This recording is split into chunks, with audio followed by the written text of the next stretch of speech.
सुरू. नमस्कार, मला ओळखलत ना? मी आहे पोस्टमन. आजच्या मोबाईलच्या जमान्यात तुमची भेट अगदी कमी झाली आहे, परंतु काही वर्षांपूर्वी तुमच्या प्रत्येकाच्या घरात माझी म्हणजेच पोस्टमनची वाट अगदी आतुरतेने पाहत असत. घरातील मोठ्या माणसांपासून ते लहान मुलापर्यंत पोस्टमन हा एक अगदी जिव्हाळ्याचा विषय होता. लहान मुलांसाठी मामाचं पत्र घेऊन येणारा पोस्टमन हा एक काका, तर नोकरीवर रुजू होण्याचे पत्र देणारा पोस्टमन हा आपला सखा वाटायचा. तर गावी असणाऱ्या बहिणींसाठी मनी ऑर्डर मधून भाऊबीज घेऊन येणारा पोस्टमन हा आपला भाऊच वाटायचा. अरे हो, नुसता भाऊ नाही तर लाडक्या बहिणीचा लाडका भाऊ, हो ना? आणि कधीतरी तर तुमची तार आली आहे असे पोस्टमनचे म्हटले तर हृदयाची होणारी धडधड तुम्ही अनुभवलीच असेल. तर काही वेळा आम्हालाच एखाद्या माणसाचं पत्र वाचून दाखवायला लागत असेल.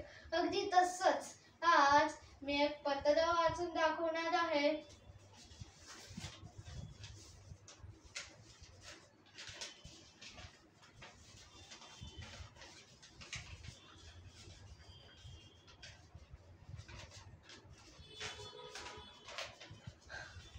मेथीबाईंनी कांदे मामाला लिहिलेलं पत्र मी तुमच्या समोर वाचत आहे. तर मेथीबाई लिहितात, तीर्थस्वरूप राजमान्य राजर्षी कांदे मामा यांस सौभाग्यवती मेथीबाजीचा कृतानिक्षित साष्टांग नमस्कार. विनंती विशेष. पत्रास कारण की कालच चाकवत अक्का व वाटाणे तात्या निम गावाहून सुखरूप पोहोचले. काळजी नसावी.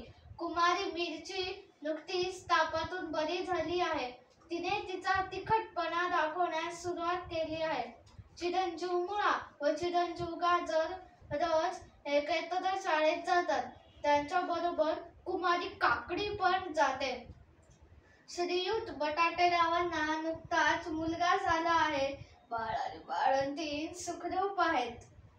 वांगे मामा यांना ब्लड प्रेशरचा त्रास आहे, त्यामुळे ते रोज शेतामध्ये फेरफटका मारायला जातात. भेंडी व गवार खूप बारीक झाल्यामुळे त्यांना डॉक्टर मुळे काकांचे औषध सुरू केले आहे.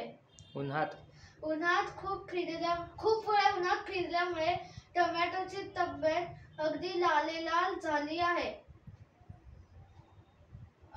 श्रीयुत डांगरराव यांचे सुपुत्र चिरंजीव भोपळेराव व श्री फ्लॉवरराव यांची कन्या चिसौका बालबाई यांचा विवाह 30 फेब्रुवारी रोजी होणार आहे.